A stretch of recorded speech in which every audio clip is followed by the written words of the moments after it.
Hello guys, welcome back to my channel. It's me Krishna. അപ്പോൾ ഇന്ന് നമ്മൾ ഉണ്ടാക്കാൻ പോകുന്നത് ക്യാരറ്റ് മഫിൻസ് ആണ് കേട്ടോ. അപ്പോൾ ഇത് നല്ലൊരു അടിപൊളി റെസിപ്പിയാണ്. അപ്പോൾ ഇതെങ്ങനെ ഉണ്ടാക്കുന്നത് കണ്ടാലോ? അതിന് വേണ്ടി നമ്മൾ 4 എഗ്ഗ് എടുത്തിട്ടുണ്ട്. ഞാനപ്പോൾ ഈ ഒരു ഗ്ലാസ് അളവിലാണ് കേട്ടോ എല്ലാം എടുക്കണേ. അപ്പോൾ നിങ്ങൾ എന്തിലാണോ അളവ് എടുക്കണേ ആ ഒരു ഗ്ലാസിൻ്റെ അളവിൽ തന്നെ എല്ലാം എടുക്കണം കേട്ടോ. അപ്പോൾ നമ്മൾ ആ ഒരു ഗ്ലാസ് കൊണ്ട് നമ്മുടെ മെയിൻ ഇൻഗ്രീഡിയൻ്റ് ആയിട്ടുള്ള ക്യാരറ്റ് ഗ്രേറ്റ് ചെയ്തതാണ് 2 ഗ്ലാസ് ആണ് നമ്മൾ എടുത്തിട്ടുള്ളത്. നെക്സ്റ്റ് നമ്മൾ അതേ ഗ്ലാസ്സിൽ 2 ഗ്ലാസ് ഗോതമ്പ് പൊടിയാണ് എടുത്തിട്ടുള്ളത്. അതിനുശേഷം നമ്മൾ ബട്ടർ മെൽറ്റ് ചെയ്താണ് എടുത്തിട്ടുള്ളത്. അതേ ഗ്ലാസ്സിൽ തന്നെ ഒരു ഹാഫ് ബട്ടർ മെൽറ്റ് ചെയ്തിട്ടാണ് എടുത്തിട്ടുള്ളത്. നെക്സ്റ്റ് നമ്മൾ 1 ഗ്ലാസ് ബ്രൗൺ ഷുഗറാണ് എടുത്തിട്ടുള്ളത്. പിന്നെ നമ്മൾക്ക് 1 ടീസ്പൂൺ ബേക്കിംഗ് പൗഡറും 1/2 ടീസ്പൂൺ ബേക്കിംഗ് സോഡ, പിന്നെ ഒരു നുള്ളുപ്പ്, ഒരു 1/4 ടീസ്പൂണോളം ഉപ്പും നമ്മൾ എടുത്തിട്ടുണ്ട്. ഇനി നമുക്ക് ഒരു ബൗൾ എടുത്തിട്ട് നമ്മളുടെ 4 മുട്ടയും നമുക്ക് പൊട്ടിച്ചൊഴിക്കാം കേട്ടോ.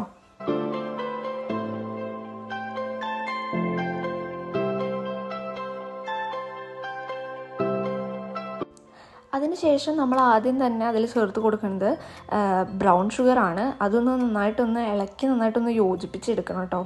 നെക്സ്റ്റ് നമ്മൾ ചേർക്കുന്നത് നമ്മൾ മെൽറ്റ് ചെയ്ത് വെച്ചിട്ടുള്ള ബട്ടറാണ്. അതും ചേർത്ത് കൊടുത്തിട്ട് നന്നായിട്ടൊന്ന് ഇളക്കി യോജിപ്പിച്ചെടുക്കണം. അതിനുശേഷം നമ്മുടെ baking soda, baking powder, salt എല്ലാം കൂടി ഇട്ടതാണ്. അത് നന്നായിട്ടൊന്ന് മിക്സ് ചെയ്തെടുക്കാം. നെക്സ്റ്റ് നമ്മൾ ക്യാരറ്റ് ചേർത്ത് കൊടുക്കുന്നുണ്ട്. അതും നന്നായിട്ടൊന്ന് ഇളക്കി യോജിപ്പിച്ചെടുക്കണം. അതിനുശേഷം നമുക്കിതിലേക്ക് ഗോതമ്പ് പൊടി ചേർത്ത് കൊടുക്കാം. വേണമെങ്കിൽ മൈദയും യൂസ് ചെയ്യാം കേട്ടോ. അങ്ങനെ നമ്മൾ ഗോതമ്പ് പൊടിയും കൂടെ ചേർത്ത് കൊടുത്തിട്ട് അതും നന്നായിട്ടൊന്ന് ഇളക്കി യോജിപ്പിച്ചെടുക്കുന്നുണ്ട്. അപ്പോൾ ഈ ഒരു കൺസിസ്റ്റൻസിയിലാണ് നമുക്കിത് കിട്ടിയിട്ടുള്ളത്. ഇനി നമ്മളുടെ ട്രേ എടുത്തിട്ട് അതിലേക്ക് കുറച്ച് ബട്ടർ നന്നായിട്ടൊന്ന് സ്പ്രെഡ് ചെയ്ത് കൊടുക്കുന്നുണ്ട്. അതിനുശേഷം നമ്മുടെ ബാറ്റർ നമുക്ക് അതിലേക്ക് എല്ലാത്തിലേക്കും ഒഴിച്ചു കൊടുക്കാം കേട്ടോ. ഇനി നമുക്ക് ഇതൊന്ന് പയ്യെ ഇങ്ങനെ ഒന്ന് തട്ടി കൊടുക്കാം. എന്നിട്ട് നമുക്കിതൊന്ന് ബേക്ക് ചെയ്തെടുക്കാം കേട്ടോ. അപ്പോൾ 200 ഡിഗ്രി സെൽഷ്യസിൽ ഒരു 50 മിനിറ്റ്സ് നമുക്ക് ഇതൊന്ന് ബേക്ക് ചെയ്തെടുക്കാം.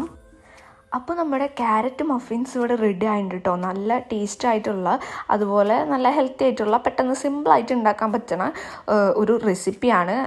അതുപോലെ എല്ലാവരും ട്രൈ ചെയ്ത് നോക്കാം. നല്ല ടേസ്റ്റാണ് കേട്ടോ കഴിക്കാൻ വേണ്ടിയിട്ട്. അപ്പോൾ എല്ലാവരും ട്രൈ ചെയ്ത് നോക്കുക. അപ്പോൾ എൻ്റെ വീഡിയോ ആദ്യമായിട്ട് കാണുന്നവരാണെങ്കിൽ സബ്സ്ക്രൈബ് ചെയ്ത് സപ്പോർട്ട് ചെയ്യുക. അപ്പോൾ ഇതുപോലുള്ള കുഞ്ഞു വീഡിയോ ഒക്കെ ആയിട്ട് ഞാൻ വീണ്ടും വരുന്നതായിരിക്കും. അപ്പോൾ അടുത്തൊരു വീഡിയോയിൽ കാണുന്നവരേക്കും bye. Thank you so much for watching.